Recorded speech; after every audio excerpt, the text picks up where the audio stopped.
I was asked to speak, and Linda told me that the topic was a word to the wise. And my initial response was, sure, but I think you might have the wrong guy. Still not sure, but it's been a few weeks, and I wasn't in a car wreck, and I'm here speaking to you today, so I guess it's God's will, and we'll see how it goes.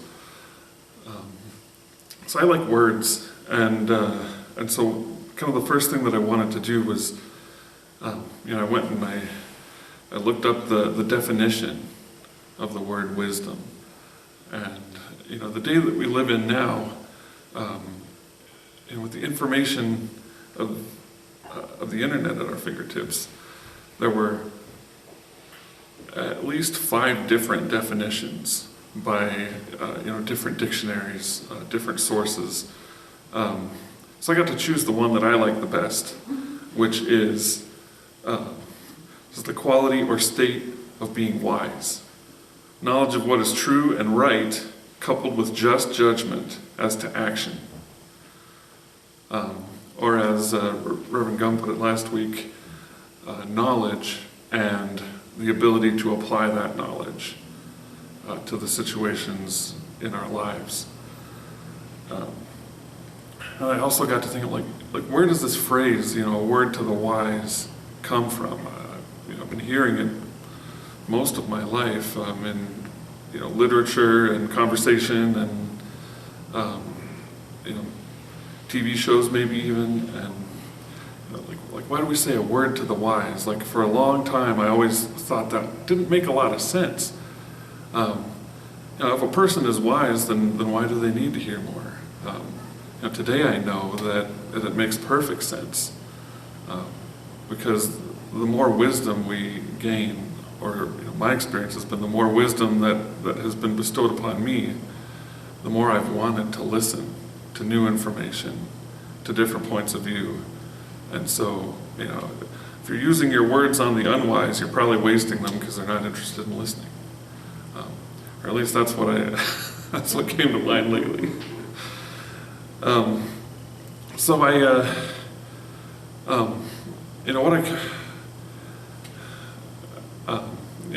did a lot of reflection on,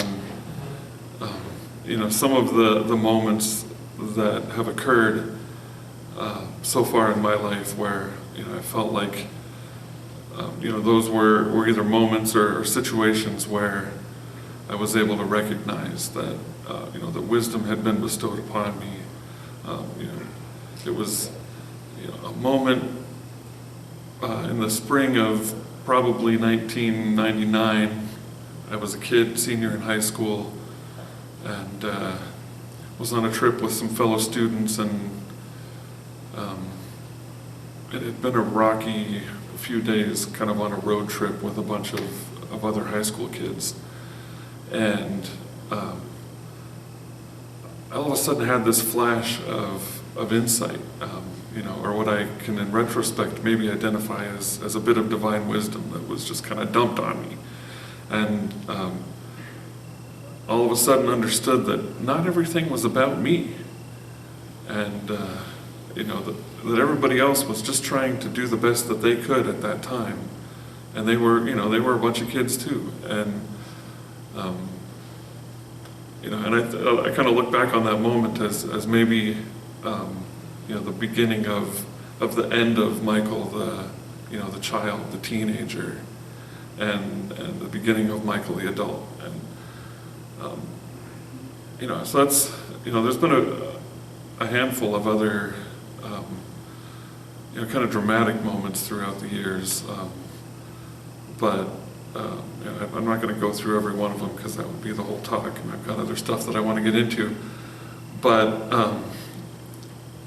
I think it's for me what's become important is kind of understanding the lead up, or the kind of constant work that goes into preparing myself, or allowing myself to be in a place where I'm open to receive the divine wisdom, that needs to be given to me. The things that I have to do every day, like maintain my prayer practice, like constantly check my motives, recognizing, when I'm in pain, like recognizing where that's making room for spiritual growth. And so that's kind of, that's kind of the, I don't know, maybe the high level approach that I've noticed that, I wouldn't say that I even, specifically designed my behavior to make room for that in my life, but it's, maybe a constant process of doing the things that bring me to a place where I'm willing and open and able to receive the divine wisdom, from my spirit, from my source, whatever you're comfortable calling it. But I wanted to get some other viewpoints on this, so I did a little bit of digging, a little bit of kind of looking into like if the desire, like if we want to let this power of wisdom, be an integral part of our lives, how do we do that? And I've just shared kind of my take on it, but I wanted to get some other takes. So I kind of found this, for lack of a better term, it's a 7-step plan to achieve divine wisdom in your life. And I don't know, it's really, I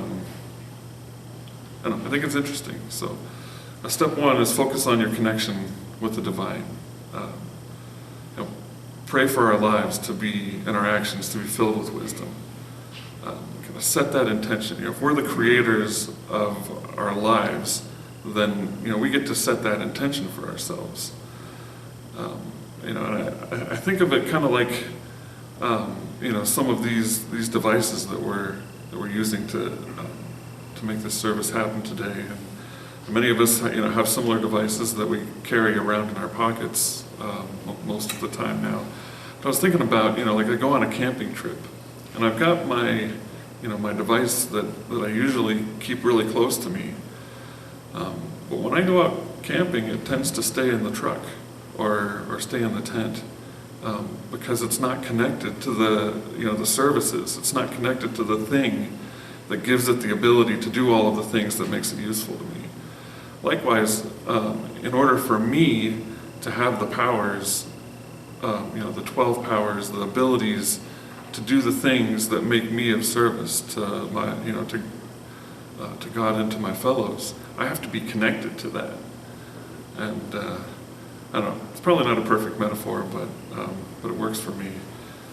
That in order for me to utilize wisdom or faith or strength or any of the powers, I have to be connected first.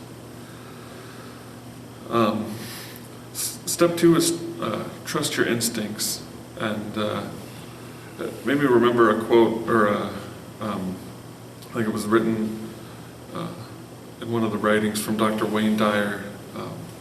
He wrote that intuition is more than just a hunch. It's a form of divine guidance. Instinct is one of the ways that God talks to us.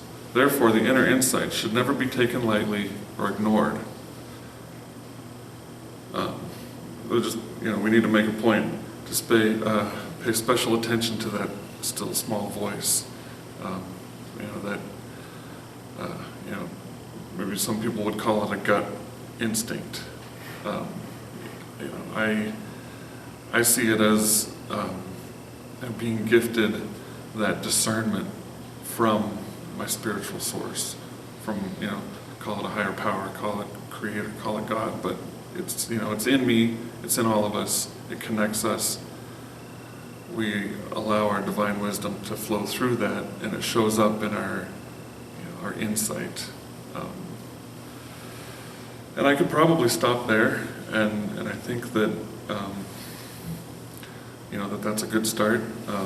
But there's a few more, and we got more time, so. This one is interesting to me because it's been a huge challenge in my life, and that's setting boundaries. Which means being prudent with our energy, with ourselves. It just made me think of, like the people around us that we love, that we interact with, daily, weekly, often. It's human nature that we try to make, we try to get what we want or get what we need from those around us. Especially if we're, having a moment where we're maybe not quite in tune or not, completely connected with our divine source. But it's my responsibility, and it's each of our individual responsibility, to set our own boundaries. Don't let somebody else make me into someone that I don't want to be, somebody that doesn't uphold my own spiritual values. And that also means letting go and trusting that the divine essence of others is taking care of them in the way that I trust, my own sacred self, my own higher power to look out for me. Or as a friend and one of my spiritual teachers that I keep in contact with often, there was an event that happened maybe, 6 or 7 years ago. My wife had suffered an injury, second-degree burns from spilling boiling water on herself in a kitchen accident. And 2 days later, she was taking a road trip with some other ladies that she was close with, and I didn't want her to go. And she was going anyway. She wasn't listening to me, and so I called up my advisor, and I just vented at all this stuff and all this fear and all this, and he said, "Michael, you have to remember that she has a God. She has a divine part, and it's not you." And and I still work on that today. I still want to be the protector, or the savior of the people that I care about. And the wisdom of my divine self tells me that's not my job. And so that's an important thing. And if it wasn't important, I probably wouldn't still be struggling with it. The next suggestion is to surround ourselves with wisdom. When we see that in other people, keep them close. That's people. It can be literature, it can be media, music. Anything that sparks that. Going back to to that intuition telling us that this is something important. This is something that's here for our growth, and to keep ourselves surrounded in that. But I have also found it important to include, sources that challenge my existing views, and that I myself am willing to challenge the so-called conventional wisdom, because as we grow, things change, we change, and the things that we need change, and the world that we're living in today is not the world of yesterday, or 10 years ago, or 5 minutes ago. For me, it's important to keep, always being open to the new idea, the new approach. Just because something that I've been doing has been working doesn't mean that there's not, something better that might work better. I've heard this idea of don't let good be the enemy of great, or don't let good enough keep me from getting to the next level. Number 5, learn from your mistakes. I felt like this is pretty obvious. For me, the challenge is, before I can get to the place of treating my mistakes as a learning experience, there always has to be this period of blame or of flagellation or of like, oh, you dummy. And so my work is to try and shorten that span, because it's just wasted time. And the less time I spend on that, the easier it is to get to the point of saying, okay, how can I use this to make next time a little bit different, a little bit better, and then be on to the next, the next experience. And number 6 is learn from other people's mistakes. And this is something that I just love this. It means that it opens the door wide open. I don't have to have every experience myself. That I can look at what has worked for other people and what hasn't worked for other people, and that can inform my ability to try and find what's going to work for me in a similar situation. And it might be completely off, because we're all different and different things work for each of us in different ways. But if I'm open to the experience of others, then it gives me a lot bigger buffet of options when I'm addressing the next challenge, or looking to grow in a new way. And the last, number 7 on the 7-point plan, is to keep choosing wisdom continually. This is the ideal of the lifelong learner, and it's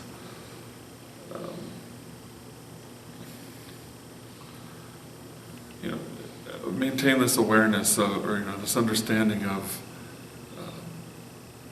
that every minute is a new experience with a new you.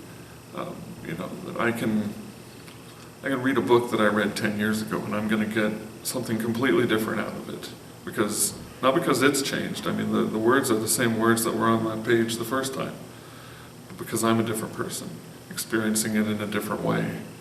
And the same thing goes for chatting with an old friend, or listening to maybe a piece of music that might have inspired me before, and hearing it again and getting a different experience, or hearing something that I completely rejected or couldn't grasp, or couldn't bring myself to countenance, and noticing it in a different way that lets me grow, that lets me learn something. And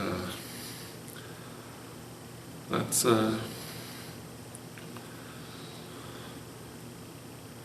I think that's the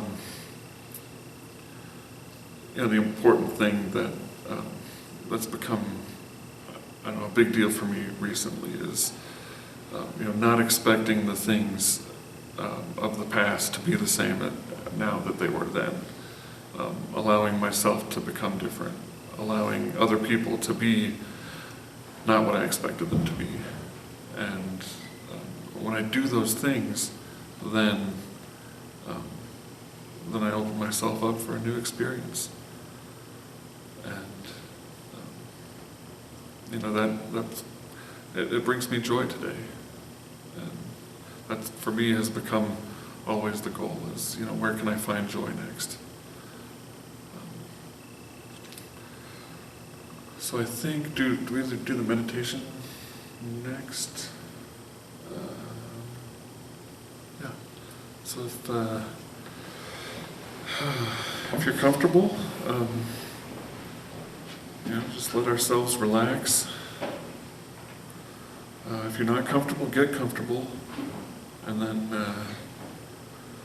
if we want to close our eyes, just kind of allow our bodies to sink into our seats.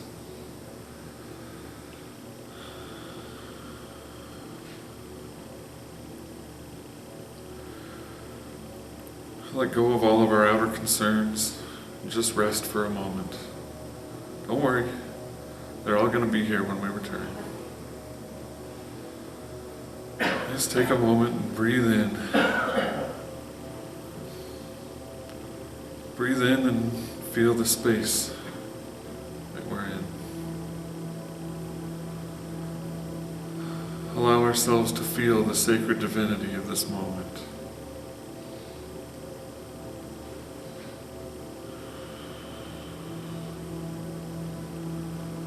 The constant renewal of our bodies and spirits as we breathe in and breathe out. Long and slow.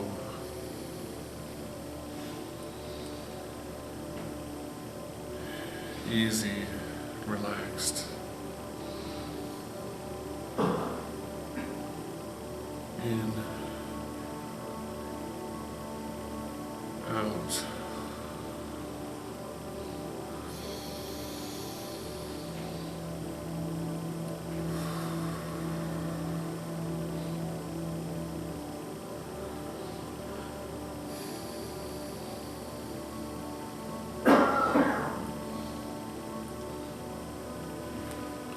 As we breathe, we let our consciousness continue to sink inward, deeper, deeper, until we're resting in harmony with our divine spark, suffused with the eternal wisdom of our spirit, fully in tune with the oneness of life.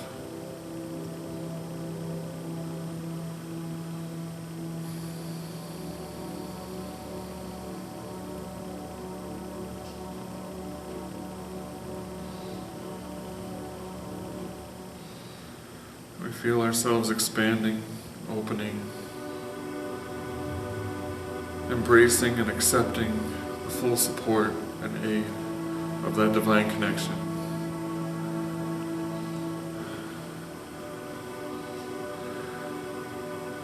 We allow the wisdom of our ancestors, of our divine loving center, of our connected consciousness to flow through us, through our intuition, into every aspect of our lives, letting each aspect be saturated with this wisdom, with this love, the peace that continues to flow through us.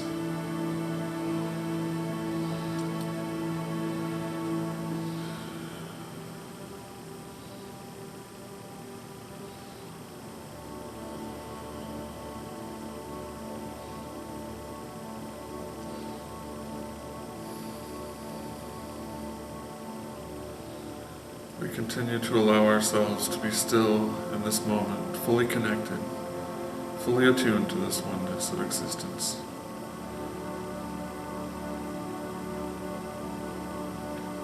Steeping in the peace and wisdom that comes from knowing that all will be well as we let ourselves be cradled in the hands of our loving self, of our divine spirit.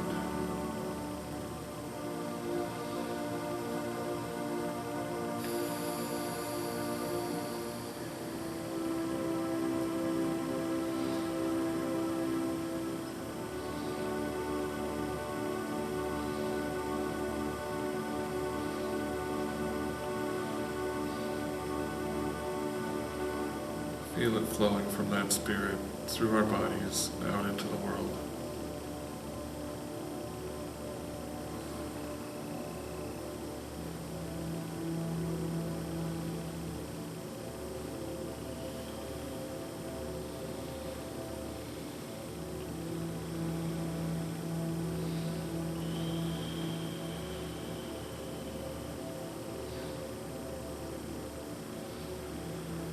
As we feel comfortable, we can let our awareness begin to come back to our physical bodies, relaxed and refreshed,